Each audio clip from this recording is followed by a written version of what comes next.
Welcome back. That is the Zipline drone being launched in Kenya. On board are critical medical supplies, including HIV drugs and testing kits. The destination, a remote village, tough to reach by car. But drone trips take as little as 15 minutes, with deliveries dropped down by parachute. HIV patients need to take their medicines every day at a particular time, failure to which can lead to viral resistance. Local healthcare experts say they're able to treat many more people by having the drone delivered to large gatherings like this soccer match. It helps avoid the stigma around HIV that can scare people into avoiding traditional medical facilities. I got the chance, I got the space because I have so many peers with me, and we even encouraged each other to go for the testing. More than 2 million people in Kenya have died from AIDS-related complications since 1986. It's not a clinical term or a medical term, but excessive screen time may be causing what's called digital dementia.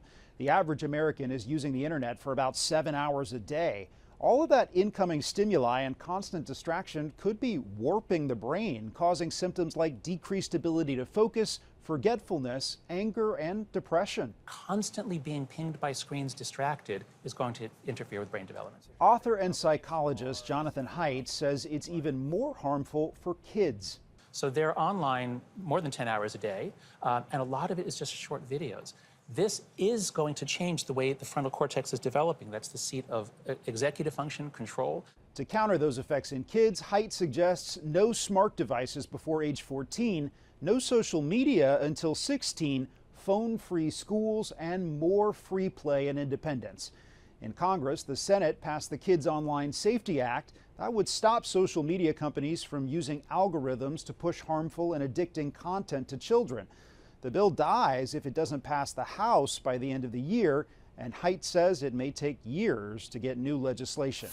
There's new hope for detecting breast cancer in its earliest stages with help from artificial intelligence software. It's now being used to spot very small abnormalities which can't go undetected by more routine screening. Doctors at University Hospital Sussex in the UK are rescanning mammograms as part of an AI pilot project and found some women had evidence of breast cancer even though they had previously been given the all clear following a routine scan. I was invited for a routine mammogram in January, and in February I got a letter to say that it was all clear. But Sheila Tooth's human red scan missed something that AI picked up. She was asked to come back to the hospital where very early stage cancer cells were confirmed. She went on to have a small operation to remove them. It's just fantastic, really, because clearly AI is more effective than sometimes a human eye. And it must be so difficult to look at endless mammograms and actually pick up very small changes. Over a 2-month period, more than 12,000 mammograms considered normal were then reviewed by the software. The AI suggested just under 10% needed to be seen again by a clinical panel. 11 women were asked to come back for investigation, and 5 were found to have had breast cancer. And even as AI changes medicine, there is still a need for the human touch and the simple medicine of kindness. Learning to be kind to others is a skill that can be taught. And Tina Kraus saw how those lessons are starting early in a classroom in London.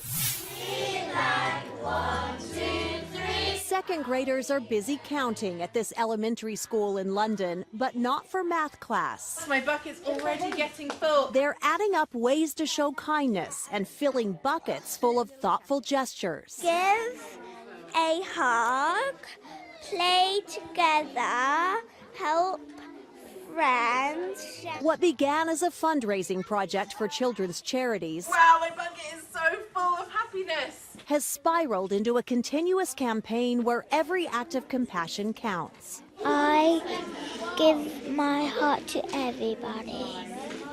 In 5th grade, Kindness means to me the Kindness Challenge has students searching a bit deeper for a definition, compassion, empathy, gentle and helping. and friends inspiring each other to be their best selves. If someone's sad and upset, you can talk to them and ask them if they want to play with you, so they can put their sadness behind them. Kindness means to me when you treat others how you want to be treated. Part of the lesson is learning what to do when things go wrong. Say sorry when you've hurt someone. If nobody says kindness, the world would just be a really sad place. Irrefutable insight from students who've turned kindness into a real class act. Tina Kraus, CBS News, London. A welcome dose of kindness. That's this week's Eye on Health. I'm Bradley Blackburn. Thanks for joining us, and be well.